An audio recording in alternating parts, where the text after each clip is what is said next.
Hey, what's going on? You know who it is. You know what it is. All right, you guys, peep game. All right, man. About an hour ago, man, I set it up, man. I had a chance to interview Four Racks. He's part of the, production duo of the Mekanix. Basically, they've done production for pretty much anybody that's anybody from the Bay Area. They work with such artists as Sibo, Beta Weeda, Keith the Sneak. E40, Too Short, just anybody that's anybody from the Bay. They had songs that feature Snoop on there, Dave East. So I had a chance to talk to one of them by the name of Four Racks. He has a solo album that he just put out, called Fear. Really good album. I had a chance to listen to it. He talked about his video featuring Jay Stalin, let's hear what he had to say, man. You guys, what's going on? Town business, sports, and entertainment, man. I got a guest for you guys, man. I told y'all I was finna get back on this music shit. Alright, man. If I'm finna introduce you to a dude, I know you didn't seen his work. He's an artist. He does production. They are the hottest producers out of the Bay, or should I say, period. They work with such artists as Snoop Dogg, Richie Rich, Too Short, Jay Stalin, Sibo, nothing but bankers. You know what I'm saying? So I got part of the production group, Four Rack, out of the from Four Racks. Four Racks. Yes, sir. From the Mekanix. Like 3 stacks, but 4 racks. Oh, okay. Yeah, for sure. It's love. It's love. What's good, y'all? What's poppin'? Hey, man, thank you for taking the time out to talk to me, man. So what's been going on with you, bro? Oh, shit, just been buckling down like everybody, bro. Just one day at a time. Just, can't really believe, like, where we are right now with everything that's going on in the world. But, I mean, shit, reality's a motherfucker. And as long as you still got breath in your body, you got action at some type of elevation, you know what I'm saying? So we still here pushing. Let me ask you something, man. How has, everybody has took a hit one way or another. How has the pandemic, affected you? Has it affected your work? How have you adjusted to the pandemic? Well, outside of the people that have lost their lives and the families that's been affected, that's first and foremost. I done had friends that have had loved ones pass, so that's forever touching everybody. But on the music side, it ain't really.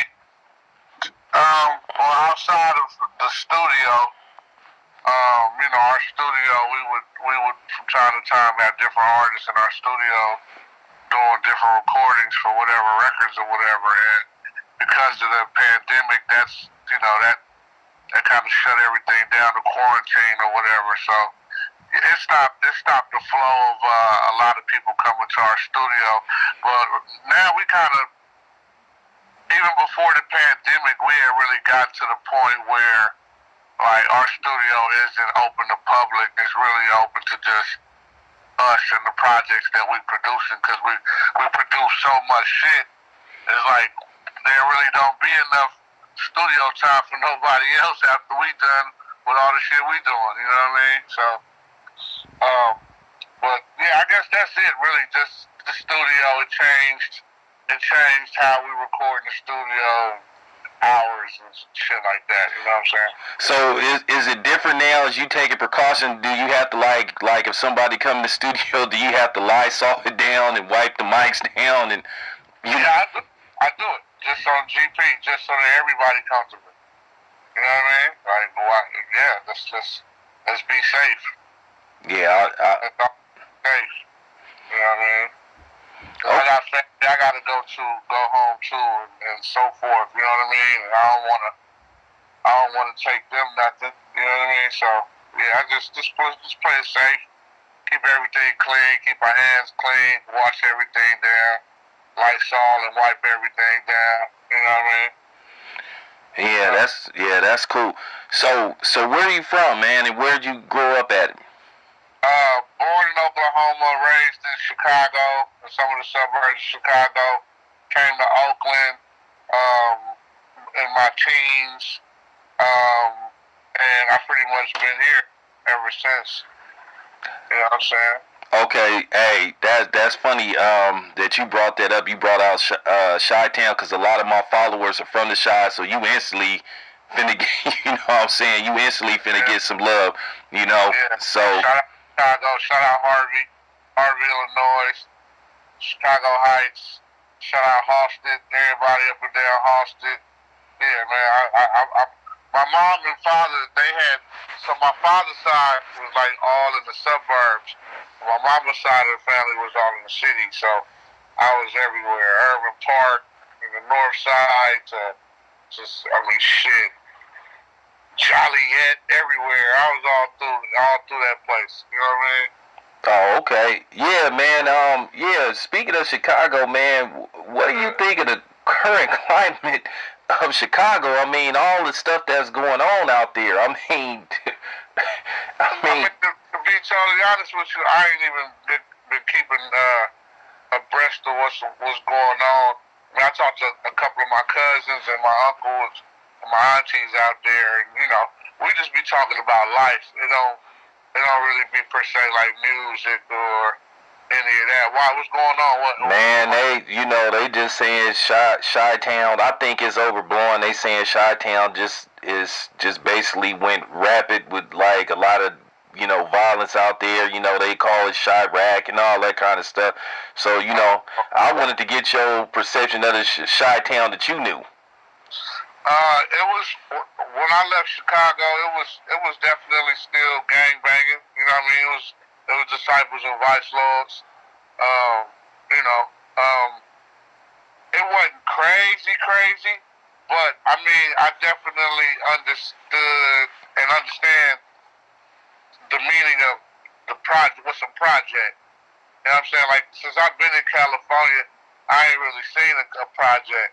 And when I say that, I mean, like, when you back east or in the Midwest, they build up as opposed to build vertical, meaning on one block you might have 10 houses on one side of the street, but in California. But in back east or in the Midwest, you may have an apartment complex that got 10 floors and 10 apartments on every floor. So that's 100 families in one building on one block. Oh, okay. And you got all these people living on top of each other, and you got to juggle all these personalities, and it's the temperament get crazy because everybody going through something, and you know what I mean. When the money ain't right, everything gets going crazy. You know what I'm saying? Yeah, I understand it because I was born and raised in Oakland, and I pretty much grew up out here. Like, I lived in some of what you would call some of the like hardest neighborhoods from the West, but I'm from the East though. But Yeah. I lived everywhere, so as far as we don't particularly, as have what you call gangs and stuff like. But we have crews and stuff out here. So I grew up around that type of environment. I did that stuff back in my heyday, but I got out of it. So now I'm doing the 9 to 5 thing, and then I'm doing and then I'm doing this. So what I'm saying, this is my new avenue. I ain't gonna say the money is coming in like it should, but at the end of the day, I'm being patient, and you know what I'm saying. I'm trying to not only give myself a new avenue, I'm trying to show the young brothers and sisters out there, there's other options, because we all can't, hey, 4 racks, we all can't go to the NBA, we all can't get in the boxing ring, and we can't, and we all can't, do what you do, cause you gotta find your niche. You know what I'm saying? Find what makes you happy, man. Find what you're passionate about and dig in. Well, I can say this much: you definitely found your niche because, like I said, man, I'm a big fan of your work, man. I could tell you this much: I got probably about 30 or 40 of your songs, you know what I'm saying, Wow. in my phone. And when I say that I bump your shit on a regular basis, I mean, I bump your shit on a regular basis. And like I said, so you know, how did you get into production? What made you want to start, you know, doing beats and being an artist? Well, I was just a fan from day one. Just a fan of the music. I thought the music was just amazing. Everything from the production to the writers, to the voices, the hooks, the ideas, just everything surrounding hip hop. I was just, you know, I was mesmerized by it. So, you know, first I was just a fan listening to it. Then I wanted to DJ. You know what I mean? Like play the records. Okay. Because at one point in time, you know, the DJ was like, well, it's still currently the DJ is a very intricate part of hip hop. But when I was first starting, that was like my entry was like, oh, I want to be a DJ so I could play the records that make everybody go crazy. Okay. And then from there, it just kind of went to not wanting to play the records, but create the records. That, you know what I'm saying? That make people go crazy. And then that's where the production went in. And from being a DJ, I was seeing how like Tribe Called Quest, like how Q-Tip would take these jazz records and then take a loop that I might have been familiar with and combine it with another loop, some drums from another record, and he was making masterpieces like this. So it was amazing knowing that, you know, as a DJ, if I got these records, I can kind of create sounds. You know what I'm saying? Yeah. By sampling them or whatever. So that was really the introduction of making beats or whatever, producing. Okay. So for the people that's listening, man, like describe the Mekanix sound. Describe your style, man, because you know we want to get a feel of like what you would call your style of, you know, production, beat making, and etc. etc. Describe what is the Mekanix sound. Well, the Mekanix is two people. That's me and my brother Kenny Tweed. The combination of us both on the record is, like I already told you, my ear is from the Midwest, so I came up loving New York rap, you know, Midwest rap, West Coast rap, like just all the rap. You know what I mean? I wasn't just stuck to one coast. Yeah. My ear was stuck to one coast. And when I got with Tweed, Tweed's ear is really shit. He really eats up with. Like Ann Banks, like, you know, and anything in that lane. Like he really fucked with that Oakland sound. So when we got together and started producing, and when we do produce, what you hear is, you definitely hear that mob shit because we love that sound, and we complement each other based on, how do I say this? We combine all these different worlds, meaning it might have an 808, it might have an 808, it might have a bass line, it might have chords, all these different pieces from different areas or genres or times. It might have a Prince melody, it might have, you know what I mean? We combine a lot of shit, so it's like a gumbo pot, you know what I'm saying? And that's really our sound. Our sound is just a mixture of a gang of shit that we love, you know what I mean? Yeah, man, because I could tell you something about your sound, and I'm finna tell the people that's listening, that's gonna listen to this interview, like I say, you guys remind me of that old school, like, you know, back in the day, because, you know, I'm spoiled, man. You know, I come back from the old school Richie Rich, 415. I'm talking about, like you said, Ann Banks. I'm a big fan of Ann Banks' work. Y'all got that real real trunk music. You know, It was.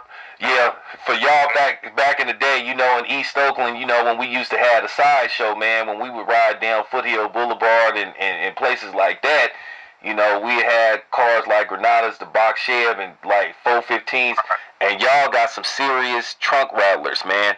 You know what I'm saying? And so, one of my favorite beats that you guys did, and I'm gonna tell you something. When you hear a Mechanic beat, they'll let you know that they got a little scratch and they say the Mekanix. But one of my favorite beats that you guys did was "Bang on 'em" for Sibo. Then the track for Filthy Rich, "You Gonna Make Your Bitch Come Pay Me," and then damn near everything Jay Stalin. Like, I'm a big fan of Jay Stalin. So like I said, if you guys like that, I'm telling y'all right now, if y'all like for y'all trunk to rattle, y'all like bass, like I said, check out some of their tracks. You know, Forex, why don't you tell them some of the production that you guys did and tell them some of the tracks you did and some of the artists you work with? Oh shit, man, the list go on and on. We've always tried to take care of the Bay Area, really, which, you know, this home. And there's so much dope talent out here. But we done produced for E40, Too Short, Mozzie, Filthy, Stalin, Lil Blood, all the live wire artists. Just did a whole album on Richie Rich. We just completed our second album on Kick the Sneak. The Loonies. Man, you name it. If it's out here, we done down there touched it once or twice. You know what I mean? HD, Barefaced, Stevie Joe, Bellion. Who else? Nate. There's so many I'm forgetting. They don't crucify me for this, but yeah, it's a lot of artists. It's a lot of music. Dave East. What? You got Dave East? Yeah, we did one on Dave East's first album as well. So that was, I guess that was his debut album. The album that came out last year. Oh, okay. Yeah, we got one on there with E40 and Mozzie. It's crazy. E40, Mozzie, and Dave East all on the same record. Okay, yeah. So what's the name of that track, man? Because I'm about to look that up. Track called Devil's Eyes. Okay. Yeah, go look it up. Look it up. Produced by the Mekanix. Okay, I want to ask you about, you know, I heard the album you did for Richie Rich, man. It came out a few months ago, man. Banger. The Grow Room. Yeah. That song with Richie Rich and Snoop is a man. I think, to be honest with you, I think Snoop and Richie Rich should do an album together. I mean, the chemistry they had and how they meshed well on that track. I mean, it was just amazing. It was almost like, it was just like magic, the way they just meshed together. Yeah, and Mozzie on that record. Yeah. That's a crazy record. Yeah, no, you're right. I agree. Those two, their voices, just their mind frame, and hell, their accolades and accomplishments alone would be interesting just to see them spar back and forth. You know what I mean? You know, that'd be a great record. It really would. I agree. Yeah, man, you got to push for that, man. You got to get Snoop on the phone and Richie Rich, man. Y'all got to try to make that happen, because I'm telling you right now, I'm talking about that had the streets ringing, because, you know, I remember, like I say, Richie Rich from, you know, like I said, groupie ass bitch, don't do it, snitches. 415. Yeah, 415, snitches and bitches, you know, even the solo joint he did with Def Jam. I've been, like, fucking with Rich, like, forever. Like I said, big Rich fan, big Sibo fan. Those are some of my favorite artists. Of course, I'm an E40 fan. And, you know, Too Short, like I said, Too Short is a Bay Area, or, well, I'm not even going to say Bay Area. Too Short is like a hip-hop icon. I know, Forex, people don't talk about Too Short when people talk about all-time great, but I can tell you right now, I know for a fact, people from the East Coast, the Midwest, the South, the Bay, and LA and Chicago been inspired by Too Short. And I know they don't give him his props. I know he may never be on Versus, but you would be surprised how many people say they grew up listening to Too Short. Because like I said, I remember Born to Mac when Too Short first put it out independently. So, you gotta get Too Short his flowers, his roses. He is part of everybody's DNA. Incredible artist, innovator, leader, teacher, just down ass nigga, dope brother. Like in the music, like yeah, Too Short is he's everything, bro. Shout out to Short for real, for real. Okay. Well, let's talk about you, man. Let's talk about this new project that you recently put out, man. I saw the video with Jay Stalin, Fear. Oh man, love the video, love the concept, the dirty cop thing, and yeah, man, that was dope. And the track is a banger. So tell people first about your solo album. Your project, who produced it, production, and all that stuff, and then tell them about the video. Okay, well, I dropped a solo album called Fear. Stands for Face Everything and Rise. It was really kind of like a me giving back. We have artists and producers that are around us that are super talented. And there's a producer, like a protege of ours, that his name was LT Beats, super dope younger cat, who I felt like he deserved a shot. You know, he's around us. He got a nice sound. I said, what better way to help put him in a better situation than he was already in? What better way to do it than to give him a project? We talked about it. He was down. I went in and I went in on that shit. And we did like 13 songs, put it out. Just came out on what was it, Memorial Day, 9/11.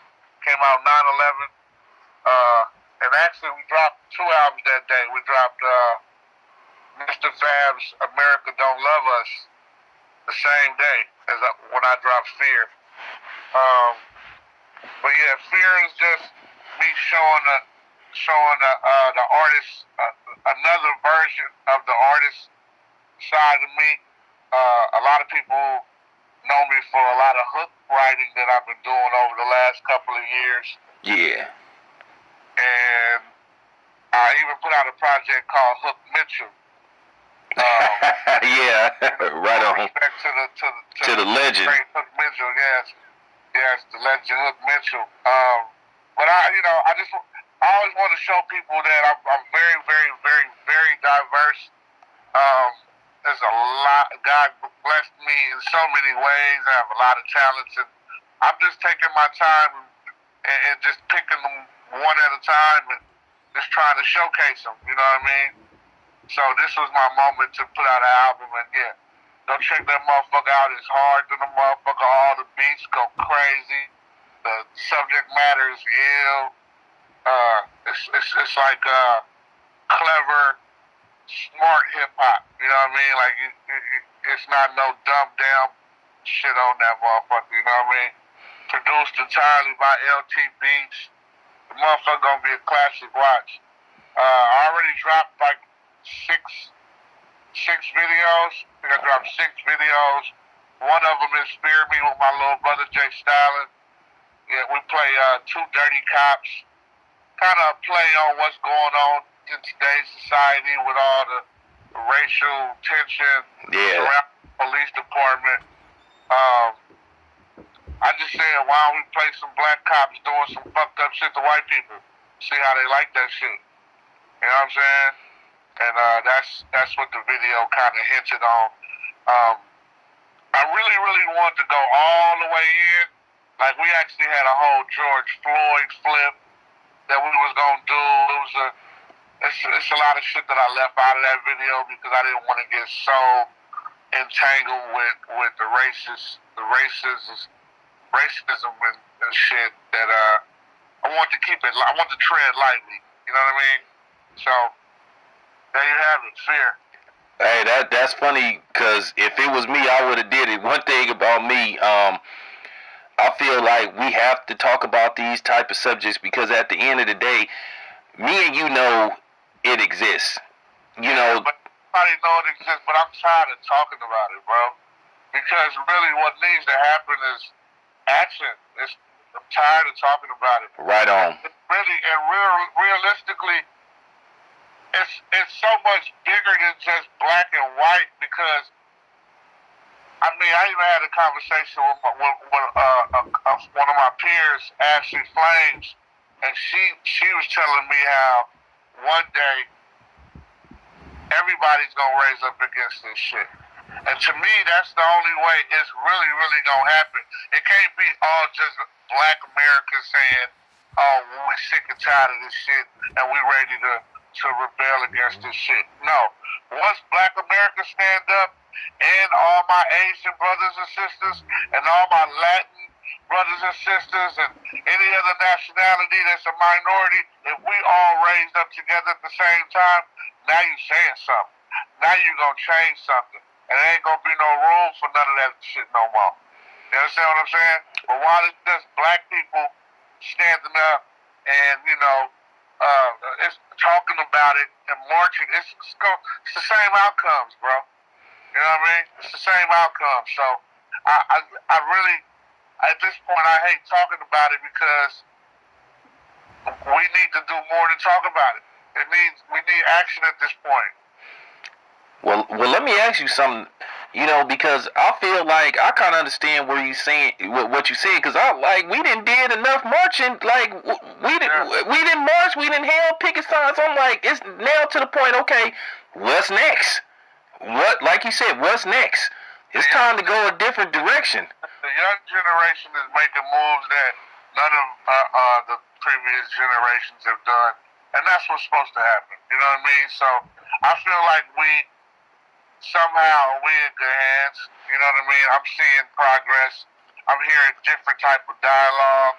I'm seeing action in different ways that we ain't seen before. You know what I mean? So that lets me know that people are totally tired of this shit, and people are digging deep looking for some answers. You know what I mean? Oh, hey, I feel it. Hey, but trust me, your boy, I'm on the front line because, like I said, I'm working and I'm teaching these youngsters too because I got to. Sometimes you got to go back to the past so you can work on the future. So I feel you, but I'm working with these people because I do some activism work myself. And you know what I'm saying? On my channel, I talk about this kind of stuff. I'm really aggressive, but like I said, this, the thing with us, it is a different set of standards. I hate the way the game is played, but at the end of the day, it's up to us to change the game. So, yeah, man, I'm feeling that.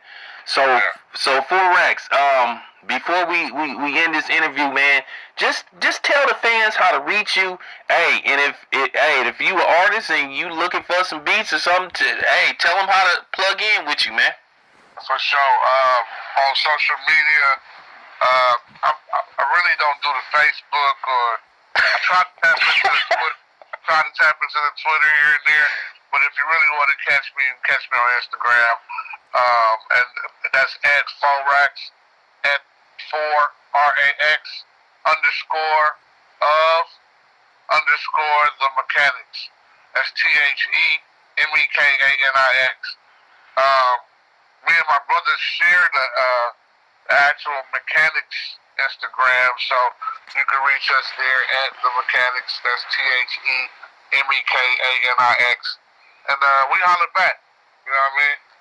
Okay, so do you besides your solo album, what are the plans for the future? Are you guys looking for new artists? Or are you looking for new talent or whatever?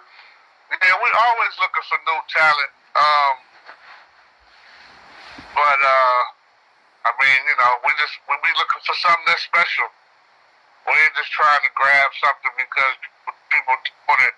We're looking for something that's special. If you got something that you really think is special, reach out, show us, buzz in with us. And if if it's ill, we'll fuck with you for real, for real.